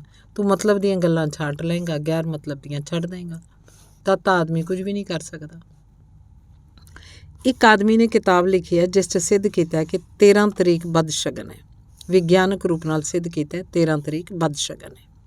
ਉਹਨੇ ਕੀ ਕੀਤਾ, ਉਹਨੇ 13 ਤਰੀਕ ਨੂੰ ਦੁਨੀਆ ਭਰ ਦੀਆਂ ਅਦਾਲਤਾਂ 'ਚ ਜਿੰਨੇ ਮੁਕੱਦਮੇ ਚੱਲਦੇ ਉਹ ਸਭ ਇਕੱਠੇ ਕਰ ਲਏ। 13 ਤਰੀਕ ਨੂੰ ਕਿੰਨੇ ਲੋਕਾਂ ਨੂੰ ਫਾਂਸੀ ਲੱਗਦੀ ਹੈ, ਇਕੱਠੀਆਂ ਕਰ ਲਈਆਂ। 13 ਤਰੀਕ ਨੂੰ ਕਿੰਨੇ ਐਕਸੀਡੈਂਟ ਹੁੰਦੇ ਉਹ ਇਕੱਠੇ ਕਰ ਲਏ। 13 ਤਰੀਕ ਨੂੰ ਕਿੰਨੇ ਲੋਕ ਮਰਦੇ ਉਹ ਇਕੱਠੇ ਕਰ ਲਏ। ਕਿੰਨੇ ਲੋਕ ਪੈਦਾ ਹੁੰਦੇ ਉਹਨਾਂ 'ਚੋਂ ਕਿੰਨੇ ਲੋਕ ਬਿਮਾਰ ਰਹਿੰਦੇ ਇਕੱਠਾ ਕਰ ਲਿਆ। ਉਹਨੇ ਸਭ ਇਕੱਠਾ ਕਰ ਲਿਆ ਉਪੱਦਰ। ਉਹਨੇ ਇੱਕ ਭਾਰੀ ਕਿਤਾਬ ਲਿਖੀ। ਜੇ ਤੁਸੀਂ ਕਿਤਾਬ ਪੜ੍ਹੋਗੇ ਤੁਸੀਂ ਵੀ ਡਰ ਜਾਓਗੇ। 13 ਤਰੀਕ ਤੋਂ ਬਚਣਾ ਚਾਹੀਦਾ। ਲੇਕਿਨ ਇਹ 14 ਤਰੀਕ ਦੀ ਬਾਬਤ ਵੀ ਇੰਨੇ ਹੀ ਤੱਥ ਹਾਸਲ ਹਨ, 15 ਦੀ ਬਾਬਤ ਵੀ ਇੰਨੇ ਹੀ। ਉਹਨੇ ਇਹਦਾ ਕੋਈ ਫਿਕਰ ਨਹੀਂ ਕੀਤਾ, ਬਸ 13 ਤਰੀਕ ਦੀ ਬਾਬਤ ਹਾਸਲ ਕਰ ਲਏ। 13 ਨੂੰ ਦੁਰਘਟਨਾਵਾਂ ਹੀ ਨਹੀਂ ਹੁੰਦੀਆਂ, ਚੰਗੀਆਂ ਘਟਨਾਵਾਂ ਵੀ ਹੁੰਦੀਆਂ, ਉਹ ਉਹਨੂੰ ਛੱਡ ਦਿੱਤੀਆਂ। 13 ਨੂੰ ਅਸਫਲਤਾਵਾਂ ਹੀ ਨਹੀਂ ਹੁੰਦੀਆਂ, ਸਫਲਤਾਵਾਂ ਵੀ ਹੁੰਦੀਆਂ। 13 ਨੂੰ ਮੌਤ ਹੀ ਨਹੀਂ ਹੁੰਦੀ, ਜਨਮ ਵੀ ਹੁੰਦੇ। 13 ਨੂੰ ਫਾਂਸੀ ਨਹੀਂ ਲੱਗਦੀ, ਮੁਕੱਦਮੇ ਖਾਰਜ ਵੀ ਹੁੰਦੇ ਆ, ਫਾਂਸੀਆਂ ਟੁੱਟਦੀਆਂ ਵੀ ਹੈ, ਪਰ ਉਹਨੇ ਉਹ ਛੱਡ ਦਿੱਤੀਆਂ। ਇਹੀ ਸਭ 14 ਨੂੰ ਵੀ ਹੁੰਦਾ। ਲੇਕਿਨ ਕਿਤਾਬ ਪੜ੍ਹ ਕੇ ਤੁਸੀਂ ਵੀ ਘਬਰਾ ਜਾਓਗੇ, ਕਿਉਂਕਿ ਉਹਨੇ ਇੰਨੇ ਤੱਥ ਇਕੱਠੇ ਕਰ ਲਿਆ ਵੀ 13ਵੀਂ ਮੰਜ਼ਿਲ ਤੋਂ ਕਿੰਨੇ ਲੋਕ ਡਿੱਗ ਕੇ ਮਰ ਜਾਂਦੇ ਆ, 12ਵੀਂ ਤੋਂ ਵੀ ਮਰਦੇ ਆ। ਕੋਈ ਮਰਨ ਵਾਲਾ 13 ਤੇ 14 12 ਨੂੰ ਲੱਭਣ ਜਾਂਦਾ ਹੈ। ਉਹਦੀ ਕਿਤਾਬ ਦਾ ਨਤੀਜਾ ਇਹ ਹੋਇਆ ਕਿ ਅਮਰੀਕਾ 'ਚ ਹੋਟਲਾਂ 'ਚ 13 ਨੰਬਰ ਦੀ ਮੰਜ਼ਿਲ ਖ਼ਤਮ ਕਰ ਦਿੱਤੀ ਗਈ। ਅਮਰੀਕਾ ਦੇ ਵੱਡੇ ਹੋਟਲਾਂ 'ਚ 12 ਨੰਬਰ ਦੀ ਮੰਜ਼ਿਲ ਮਿਲੇਗੀ, ਫਿਰ ਸਿੱਧੀ 14 ਮਿਲੇਗੀ, ਕਿਉਂਕਿ 13ਵੀਂ 'ਤੇ ਕੋਈ ਠਹਿਰਨ ਨੂੰ ਰਾਜ਼ੀ ਨਹੀਂ ਹੁੰਦਾ। ਕੌਣ ਝੰਜਟ ਲਵੇ ਜਦ 13 'ਚ ਇੰਨਾ ਉਪੱਦਰ ਹੋ ਰਿਹਾ। 13 ਦਾ ਅੰਕੜਾ ਹੀ ਖਰਾਬ ਹੈ। ਲੋਕ ਮਕਾਨ ਬਣਾਉਂਦੇ ਆ, 13ਵੇਂ ਨੰਬਰ ਦੀ ਮੰਜ਼ਿਲ ਛੱਡ ਦਿੰਦੇ ਆ, ਨੰਬਰ ਨਹੀਂ ਰੱਖਦੇ 13 ਦਾ, ਨਹੀਂ ਤਾਂ ਕੋਈ ਖਰੀਦਦਾ ਹੀ ਨਹੀਂ, ਉਹ ਖਾਲੀ ਰਹਿ ਜਾਂਦਾ। ਇਹ ਸ਼ੁਦਾ ਪੈਦਾ ਹੋ ਸਕਦਾ ਹੈ ਜੇ ਪੱਖ ਪਹਿਲਾਂ ਤੋਂ ਤੈਅ ਹੋਵੇ। ਇਹ ਸੂਤਰ ਕਹਿੰਦਾ ਕਿ ਜੇ ਸੱਚਮੁੱਚ ਤੁਸੀਂ ਮਨੁੱਖ ਦੇ ਹਿਰਦੇ ਦਾ ਅਧਿਐਨ ਕਰਨਾ ਚਾਹੁੰਦੇ ਹੋ ਤਾਂ ਤੁਸੀਂ ਨਿਰਪੱਖ ਰਹਿਣਾ, ਅਤੇ ਬੁੱਧੀ ਦਾ ਲੱਛਣ ਨਿਰਪੱਖਤਾ ਹੈ। ਤੁਸੀਂ ਬੁੱਧੀਮਾਨ ਹੋ ਤਾਂ ਨਿਰਪੱਖ ਹੋਗੇ। ਜੇ ਤੁਸੀਂ ਪੱਖਬਾਜ਼ੀ ਵਿੱਚ ਪੂਰਨ ਹੋ ਗਏ ਤਾਂ ਤੁਹਾਡੇ 'ਚ ਬੁੱਧੀ ਨਹੀਂ ਹੈ। ਬੁੱਧੀ ਦਾ ਅਰਥ ਹੀ ਹੈ ਕਿ ਜਾਣਨ ਤੋਂ ਪਹਿਲਾਂ ਤੈਅ ਨਹੀਂ ਕਰਾਂਗੇ। ਜਦ ਤੱਕ ਪੂਰੀ ਤਰ੍ਹਾਂ ਨਾਲ ਕੋਈ ਗੱਲ ਸਿੱਧ ਨਾ ਹੋ ਜਾਏ ਤਦ ਤੱਕ ਅਸੀਂ ਕੋਈ ਪੱਖ ਨਹੀਂ ਲਵਾਂਗੇ। ਜਦ ਤੱਕ ਅਸੀਂ ਦਰਮਿਆਨ 'ਚ ਹੀ ਖੜੇ ਰਹਾਂਗੇ। ਅਸੀਂ ਉਸ ਪਾਰ ਜਾਂ ਇਸ ਪਾਰ ਕੋਈ ਨਿਰਣਾ ਨਹੀਂ ਕਰਾਂਗੇ। ਬੁੱਧੀਮਾਨ ਹੋਣਾ ਕਠਿਨ ਹੈ, ਕਿਉਂਕਿ ਉਹਦੇ ਲਈ ਉਡੀਕ ਚਾਹੀਦੀ ਹੈ, ਧੀਰਜ ਚਾਹੀਦਾ। ਬੁੱਧੀਹੀਨ ਹੋਣਾ ਬਹੁਤ ਆਸਾਨ ਹੈ, ਉਸ 'ਚ ਦਿੱਕਤ ਨਹੀਂ ਹੈ। ਕਾਹਲੀ 'ਚ ਕਿਤੇ ਵੀ ਸ਼ਾਮਲ ਹੋ ਜਾਂਦਾ ਕੋਈ ਆਦਮੀ। ਜੇ ਤੁਸੀਂ ਨਿਰਪੱਖ ਹੋ ਤਾਂ ਤੁਹਾਨੂੰ ਖਿਆਲ ਕਰਨਾ ਪਏਗਾ ਕਿ ਨਾ ਕੋਈ ਤੁਹਾਡਾ ਵੈਰੀ ਹੈ, ਨਾ ਕੋਈ ਮਿੱਤਰ। ਸਾਡੇ ਤਾਂ ਇਕਸਾਰ ਰੂਪ ਨਾਲ ਤੁਹਾਡੇ ਅਧਿਆਪਕ ਹੈ। ਇਹ ਸੂਤਰ ਬੜਾ ਗਜ਼ਬ ਦਾ ਹੈ। ਸਾਰੇ ਇਕਸਾਰ ਰੂਪ ਨਾਲ ਤੁਹਾਡੇ ਅਧਿਆਪਕ ਹੈ। ਤੁਹਾਡਾ ਮਿੱਤਰ ਵੀ ਤੁਹਾਨੂੰ ਕੁਝ ਸਿਖਾ ਰਿਹਾ, ਤੁਹਾਡਾ ਵੈਰੀ ਵੀ ਤੁਹਾਨੂੰ ਕੁਝ ਸਿਖਾ ਰਿਹਾ। ਕਈ ਵਾਰੀ ਮਿੱਤਰ ਨਾਲੋਂ ਵੱਧ ਵੈਰੀ ਸਿਖਾਉਂਦਾ ਹੈ। ਬਹੁਤ ਵਾਰ ਵੈਰੀ ਕੋਲੋਂ ਤੁਸੀਂ ਇੰਨਾ ਸਿੱਖ ਸਕਦੇ ਹੋ ਜਿਹਦਾ ਹਿਸਾਬ ਨਹੀਂ। ਪਰ ਜੇ ਤੁਹਾਡੇ ਮਨ 'ਚ ਇਹ ਖਿਆਲ ਹੋਏ ਕਿ ਵੈਰੀ ਵੀ ਅਧਿਆਪਕ ਹੈ ਅਤੇ ਮਿੱਤਰ ਵੀ ਹੈ, ਤਦ ਤੁਸੀਂ ਵੈਰੀ ਦੇ ਵੀ ਹਿਰਦੇ 'ਚ ਉਤਰ ਸਕਦੇ ਹੋ। ਤਦ ਵੈਰੀ ਦਾ ਹਿਰਦਾ ਵੀ ਤੁਹਾਡੇ ਲਈ ਬੰਦ ਨਹੀਂ ਹੋਏਗਾ। ਤਦ ਤੁਹਾਡੇ ਲਈ ਜਗਤ ਵਿੱਚ ਕੋਈ ਚੀਜ਼ ਬੰਦ ਨਹੀਂ ਹੈ। ਸਾਰੀਆਂ ਚੀਜ਼ਾਂ ਖੁੱਲ੍ਹੀਆਂ, ਕਿਉਂਕਿ ਤੁਸੀਂ ਖੁੱਲ੍ਹੇ ਹੋ। ਤੁਹਾਡਾ ਵੈਰੀ ਇੱਕ ਰਹੱਸ ਬਣ ਜਾਂਦਾ ਹੈ ਜਿਹਨੂੰ ਤੁਸੀਂ ਹੱਲ ਕਰਨਾ ਹੈ। ਆਖਰ ਕੋਈ ਤੁਹਾਡਾ ਵੈਰੀ ਕਿਉਂ ਹੈ? ਅਸੀਂ ਤਾਂ ਆਮ ਤੌਰ 'ਤੇ ਤੈਅ ਕਰ ਲੈਂਦੇ ਹਾਂ ਕਿਉਂਕਿ ਉਹ ਆਦਮੀ ਬੁਰਾ ਹੈ ਇਸ ਲਈ ਵੈਰੀ ਹੈ। ਤੁਸੀਂ ਚੰਗੇ ਆਦਮੀ ਹੋ, ਇਹ ਆਦਮੀ ਬੁਰਾ ਹੈ ਇਸ ਲਈ ਤੁਹਾਡਾ ਵੈਰੀ ਹੈ। ਇਹੀ ਉਹ ਵੀ ਮੰਨਦਾ ਕਿ ਉਹ ਚੰਗਾ ਆਦਮੀ ਹੈ, ਤੁਸੀਂ ਬੁਰੇ ਆਦਮੀ ਹੋ, ਇਸ ਲਈ ਉਹਦੇ ਵੈਰੀ ਹੋ। ਨਹੀਂ, ਖੁਦ ਨੂੰ ਚੰਗਾ ਮੰਨ ਕੇ ਦੂਜੇ ਨੂੰ ਬੁਰਾ ਮੰਨ ਕੇ ਤੁਸੀਂ ਹੱਲ ਨਹੀਂ ਕਰ ਰਹੇ ਹੋ ਕੁਛ ਵੀ। ਸਮਝ ਵੀ ਨਹੀਂ ਪੈ ਰਹੀ ਤੁਹਾਡੀ। ਤੁਸੀਂ ਉੱਥੇ ਹੀ ਖੜੇ ਹੋ ਜਿੱਥੇ ਤੁਸੀਂ ਹਮੇਸ਼ਾ ਤੋਂ ਖੜੇ ਸੀ। ਉਹ ਵੈਰੀ ਹੈ ਤੁਹਾਡਾ, ਤਾਂ ਤੁਸੀਂ ਸਮਝਣ ਦੀ ਕੋਸ਼ਿਸ਼ ਕਰੋ ਕਿ ਕਿਉਂ ਵੈਰੀ ਹੈ, ਕੀ ਗੱਲ ਹੈ ਤੁਹਾਡਾ ਵੈਰੀ ਹੈ। ਉਹਦੇ ਵੈਰੀ 'ਚ ਤੁਹਾਡਾ ਹੋਣਾ ਵੀ ਸ਼ਾਮਲ ਹੈ। ਤੁਸੀਂ ਜਿਸ ਢੰਗ ਦੇ ਆਦਮੀ ਹੋ ਉਹ ਵੀ ਸ਼ਾਮਲ ਹੈ, ਉਹ ਜਿਸ ਢੰਗ ਦਾ ਆਦਮੀ ਹੈ ਉਹ ਵੀ ਸ਼ਾਮਲ ਹੈ। ਉਹ ਇੱਕ ਰਹੱਸ ਹੈ। ਇਹ ਸੂਤਰ ਕਹਿੰਦਾ ਹੈ ਤੁਹਾਡਾ ਵੈਰੀ ਇੱਕ ਰਹੱਸ ਬਣ ਜਾਂਦਾ, ਇੱਕ ਮਿਸਟਰੀ ਜਿਹਨੂੰ ਤੁਸੀਂ ਹੱਲ ਕਰਨਾ ਹੈ। ਇਹਨੂੰ ਤੁਸੀਂ ਹੱਲ ਕਰੋ ਤਦੇ ਹੱਲ ਹੋ ਸਕੇਗਾ ਜਦ ਤੁਸੀਂ ਨਿਰਪੱਖ ਹੋਵੋ। ਜੀਸਸ ਨੇ ਮਰਨ ਵੇਲੇ ਸੂਲੀ 'ਤੇ ਕਿਹਾ, ਮਾफ़ ਕਰ ਦੇਣਾ ਇਹਨਾਂ ਸਾਰਿਆਂ ਨੂੰ ਜਿਹੜੇ ਮੈਨੂੰ ਸੂਲੀ 'ਤੇ ਚਾੜ੍ਹ ਰਹੇ ਹੈ, ਕਿਉਂਕਿ ਇਹਨਾਂ ਨੂੰ ਪਤਾ ਹੀ ਨਹੀਂ ਕਿ ਕੀ ਕਰ ਰਹੇ ਹੈ। ਹੇ ਪ੍ਰਭੂ, ਇਹਨਾਂ ਨੂੰ ਖਿਮਾ ਕਰ ਦੇਣਾ। ਇਹ ਹੈ ਵੈਰੀ ਦੇ ਹਿਰਦੇ 'ਚ ਝਾਕਣਾ। ਜੀਸਸ ਮਰ ਰਹੇ ਹੈ, ਸੂਲੀ 'ਤੇ ਚੜ੍ਹੇ ਜਾ ਰਹੇ ਹੈ, ਫਾਂਸੀ ਲੱਗਣ ਦੇ ਕਰੀਬ ਹੈ। ਉਹਨਾਂ ਨੂੰ ਕਿਹਾ ਜਾਂਦਾ ਕੋਈ ਆਖਰੀ ਪ੍ਰਾਰਥਨਾ ਤੂੰ ਪਰਮਾਤਮਾ ਨੂੰ ਕਰਨੀ ਹੋਏ ਤਾਂ ਕਰ ਲੈ, ਕਿਉਂਕਿ ਆਖਰੀ ਛੇਣਾ ਆ ਗਿਆ। ਤਾਂ ਕੀ ਪ੍ਰਾਰਥਨਾ ਕੀਤੀ ਜੀਸਸ ਨੇ? ਗਜ਼ਬ ਦੀ ਪ੍ਰਾਰਥਨਾ। ਮਨੁੱਖ ਜਾਤੀ ਦੇ ਇਤਿਹਾਸ 'ਚ ਕਦੇ ਕਿਸੇ ਨੇ ਇੰਨੀ ਮਹੱਤਵਪੂਰਨ ਪ੍ਰਾਰਥਨਾ ਨਹੀਂ ਕੀਤੀ। ਜੀਸਸ ਨੇ ਪ੍ਰਾਰਥਨਾ ਕੀਤੀ, ਹੇ ਪਿਤਾ, ਇੱਕ ਹੀ ਗੱਲ ਮੈਂ ਤੈਨੂੰ ਕਹਿਣੀ ਹੈ, ਇਹਨਾਂ ਸਾਰਿਆਂ ਨੂੰ ਮਾफ़ ਕਰ ਦੇ ਜਿਹੜੇ ਮੈਨੂੰ ਸੂਲੀ ਲਾ ਰਹੇ ਹੈ, ਕਿਉਂਕਿ ਇਹਨਾਂ ਨੂੰ ਪਤਾ ਹੀ ਨਹੀਂ ਕਿ ਕੀ ਕਰ ਰਹੇ ਹੈ। ਇਹ ਅਗਿਆਨ ਵਸ ਕਰ ਰਹੇ ਹੈ, ਇਹ ਖਿਮਾ ਯੋਗ ਹੈ, ਇਹ ਭੁੱਲ ਵਿੱਚ ਕਰ ਰਹੇ ਹੈ। ਇਹ ਸੋਚਦੇ ਆ ਕਿ ਮੈਂ ਇਹਨਾਂ ਦਾ ਵੈਰੀ ਹਾਂ, ਇਹ ਸੋਚਦੇ ਆ ਮੈਂ ਇਹਨਾਂ ਨੂੰ ਨੁਕਸਾਨ ਪਹੁੰਚਾ ਰਿਹਾ, ਇਸ ਲਈ ਇਹ ਕਰ ਰਹੇ ਆ। ਬਾਕੀ ਇਹ ਨਾ ਸਮਝ ਹੈ, ਇਹਨਾਂ ਨੂੰ ਮੇਰੀ ਫਾਂਸੀ ਦੇ ਲਈ ਸਜ਼ਾ ਨਾ ਦੇਈ। ਇਹ ਵੈਰੀ ਦੇ ਹਿਰਦੇ 'ਚ ਝਾਕਣਾ ਹੈ, ਨਿਰਪੱਖ ਭਾਵ ਹੈ। ਨਹੀਂ ਤਾਂ ਜਿਹੜਾ ਤੁਹਾਨੂੰ ਸੂਲੀ ਲਾ ਰਿਹਾ ਹੈ ਉਹਦੇ ਲਈ ਤੁਸੀਂ ਅਜਿਹੀ ਪ੍ਰਾਰਥਨਾ ਕਰ ਸਕਦੇ ਹੋ? ਤੁਸੀਂ ਤਾਂ ਪ੍ਰਾਰਥਨਾ ਕਰਦੇ ਹੋ ਇਹਨਾਂ ਨੂੰ ਜੜ੍ਹੋਂ ਮੂਲੋਂ ਹੀ ਨਾਸ ਕਰ ਦੇਣਾ, ਨਰਕ 'ਚ ਸੁੱਟ ਦੇਣਾ। ਅਜਿਹਾ ਨਹੀਂ ਕਿ ਤੁਸੀਂ ਅਜਿਹਾ ਕਰਦੇ ਹੋ, ਅਜਿਹੇ ਕਈ ਰਿਸ਼ੀ ਤੱਕ ਵੀ ਹੋ ਗਏ ਹੈ, ਜਿਨ੍ਹਾਂ ਨੂੰ ਅਸੀਂ ਰਿਸ਼ੀ ਵੀ ਕਹਿੰਦੇ ਹਾਂ, ਜਿਹੜੇ ਸਰਾਪ ਦੇ ਦਿੰਦੇ ਆ। ਜੇ ਦੁਰਵਾਸ਼ਾ ਹੁੰਦੇ ਜੀਸਸ ਦੀ ਥਾਂ, ਤੁਸੀਂ ਸੋਚ ਸਕਦੇ ਹੋ ਕੀ ਹੁੰਦਾ? ਕਲਪਨਾ ਕਰੋ, ਸਾਰਾ ਜਗਤ ਨਰਕ 'ਚ ਪਿਆ ਹੁੰਦਾ। ਅਸੀਂ ਅਜਿਹੇ ਵਿਅਕਤੀ ਨੂੰ ਰਿਸ਼ੀ ਕਹਿ ਦਿੰਦੇ ਹਾਂ। ਉਹਦਾ ਜਿੰਮਾ ਰਿਸ਼ੀਆਂ ਉੱਤੇ ਨਹੀਂ ਹੈ, ਸਾਡੇ ਉੱਤੇ ਹੈ। ਸਾਨੂੰ ਸਮਝ 'ਚ ਨਹੀਂ ਆ ਰਿਹਾ ਕਿ ਅਸੀਂ ਕੀ ਕਰ ਰਹੇ ਹਾਂ। ਅਸੀਂ ਕਹਿੰਦੇ ਹਾਂ ਦੁਰਵਾਸ਼ਾ ਰਿਸ਼ੀ ਨੇ ਸਰਾਪ ਦਿੱਤਾ। ਰਿਸ਼ੀ ਤੇ ਸਰਾਪ ਦੇ ਸਕਦਾ? ਤੁਹਾਡੇ 'ਚ ਤੇ ਰਿਸ਼ੀ 'ਚ ਫਰਕ ਕੀ ਹੈ? ਜੇ ਰਿਸ਼ੀ ਸਰਾਪ ਦੇ ਸਕਦਾ ਤਾਂ ਤੁਸੀਂ ਕਿਉਂ ਕੰਜੂਸੀ ਕਰ ਰਹੇ ਹੋ? ਸਰਾਪ ਦਿਓ, ਰਿਸ਼ੀ ਹੋ ਜਾਓ। ਲੇਕਿਨ ਜਿਹੜੇ ਦੁਰਵਾਸ਼ਾ ਨੂੰ ਰਿਸ਼ੀ ਕਹਿ ਰਹੇ ਆ, ਉਹ ਆਪਣੇ ਸਬੰਧ 'ਚ ਖਬਰ ਦੇ ਰਹੇ ਆ ਕਿ ਦੁਰਵਾਸ਼ਾ ਦੇ ਸਬੰਧ 'ਚ ਨਹੀਂ, ਇਹ ਆਪਣੇ ਸਬੰਧ 'ਚ ਨਹੀਂ, ਇਹ ਆਪਣੇ ਸਬੰਧ 'ਚ ਖਬਰ ਦੇ ਰਹੇ ਆ। ਇਹਨਾਂ ਨੂੰ ਦੁਰਵਾਸ਼ਾ ਤੱਕ 'ਚ ਰਿਸ਼ੀ ਦਿਸ ਪੈਂਦਾ ਹੈ। ਇਹਦਾ ਮਤਲਬ ਹੈ ਇਹਨਾਂ ਨੂੰ ਖਿਆਲ ਹੀ ਨਹੀਂ ਹੈ ਕਿ ਵਿਨਾਸ਼, ਘਿਰਨਾ, ਹਿੰਸਾ, ਇਹਨਾਂ ਨਾਲ ਰਿਸ਼ੀਤਵ ਦਾ ਕੀ ਸਬੰਧ ਹੈ। ਨਿਰਪੱਖ ਜਿਸ ਦਾ ਮਨ ਹੋਵੇ, ਵੈਰੀ ਵੀ ਉਸ ਲਈ ਬੁਝਾਰਤ ਹੈ। ਭਾਵੇਂ ਇਹਨੂੰ ਹੱਲ ਕਰਨ 'ਚ ਯੁੱਗਾਂ ਦਾ ਸਮਾਂ ਲੱਗ ਜਾਏ ਤਾਂ ਵੀ ਕੋਈ ਹਰਜ ਨਹੀਂ। ਕਾਹਲੀ ਨਾ ਕਰਨਾ, ਨਿਰਪੱਖ ਰਹਿਣਾ। ਕਾਹਲੀ ਦੇ ਕਾਰਨ ਕੋਈ ਪੱਖ ਨਾ ਬਣਾਉਣਾ, ਭਾਵੇਂ ਕਿੰਨਾ ਹੀ ਸਮਾਂ ਲੱਗ ਜਾਏ। ਮਨੁੱਖ ਦੇ ਹਿਰਦੇ ਨੂੰ ਸਮਝਣਾ ਤਾਂ ਹੀ ਹੈ। ਤੁਹਾਡਾ ਮਿੱਤਰ ਤੁਹਾਡਾ ਅੰਗ ਬਣ ਜਾਂਦਾ ਹੈ, ਤੁਹਾਡਾ ਹੀ ਇੱਕ ਫੈਲਿਆ ਹੋਇਆ ਰੂਪ ਹੋ ਜਾਂਦਾ ਹੈ, ਜਿਹਨੂੰ ਸਮਝਣਾ ਕਠਿਨ ਹੋ ਜਾਂਦਾ ਹੈ। ਵੈਰੀ ਨੂੰ ਸਮਝਣਾ ਕਠਿਨ ਹੈ ਕਿਉਂਕਿ ਬਹੁਤ ਦੂਰ ਖੜਾ ਹੋ ਜਾਂਦਾ ਹੈ। ਮਿੱਤਰ ਨੂੰ ਸਮਝਣਾ ਕਠਿਨ ਹੈ ਕਿਉਂਕਿ ਬਹੁਤ ਨੇੜੇ ਆ ਜਾਂਦਾ ਹੈ। ਤੁਸੀਂ ਆਪਣੇ ਮਿੱਤਰਾਂ ਨੂੰ ਵੀ ਨਹੀਂ ਸਮਝਦੇ। ਤੁਸੀਂ ਫਿਕਰ ਹੀ ਨਹੀਂ ਕਰਦੇ ਕਿਸੇ ਨੂੰ ਸਮਝਣਾ ਹੈ ਕਿ ਮਨੁੱਖ ਦਾ ਹਿਰਦਾ ਇੱਕ ਕਿਤਾਬ ਹੈ ਜਿਹਨੂੰ ਖੋਲ੍ਹਣਾ ਅਤੇ ਪੜ੍ਹਨਾ ਹੈ। ਮਨੁੱਖ ਦਾ ਹਿਰਦਾ ਇੱਕ ਸਿਤਾਰ ਹੈ ਜਿਹਨੂੰ ਸਿੱਖਣਾ ਅਤੇ ਵਜਾਉਣਾ ਹੈ। ਕਿ ਮਨੁੱਖ ਦਾ ਹਿਰਦਾ ਇੱਕ ਬੀਜ ਹੈ ਜਿਹਨੂੰ ਭੂਮੀ ਦੇਣੀ ਹੈ, ਪ੍ਰਕਾਸ਼ ਤੇ ਪਾਣੀ ਦੇਣਾ, ਅੰਕੁਰਿਤ ਕਰਨਾ ਹੈ। ਨਹੀਂ, ਮਨੁੱਖੀ ਹਿਰਦੇ ਦੇ ਸੰਬੰਧ 'ਚ ਅਸੀਂ ਕੁਝ ਸੋਚਦੇ ਹੀ ਨਹੀਂ। ਇਹ ਦੋ ਸੂਤਰ ਖਿਆਲ 'ਚ ਰੱਖਣਾ। ਸਮਗਰ ਜੀਵਨ ਦਾ ਸਨਮਾਨ ਕਰੋ ਜਿਹਨੇ ਤੁਹਾਨੂੰ ਚਾਰ ਚੁਫੇਰਿਓਂ ਘੇਰਿਆ ਹੋਇਆ। ਸਮਝਪੂਰਵਕ ਮਨੁੱਖੀ ਹਿਰਦੇ 'ਚ ਝਾਕਣਾ ਸਿੱਖੋ। ਇਹ ਤੁਹਾਨੂੰ ਪਰਮ ਹਿਰਦੇ ਪਰਮਾਤਮਾ ਦੇ ਹਿਰਦੇ ਤੱਕ ਲੈ ਚੱਲਣ ਵਾਲੀਆਂ ਪੌੜੀਆਂ ਬਣ ਸਕਦੀਆਂ ਹਨ। ਧੰਨਵਾਦ।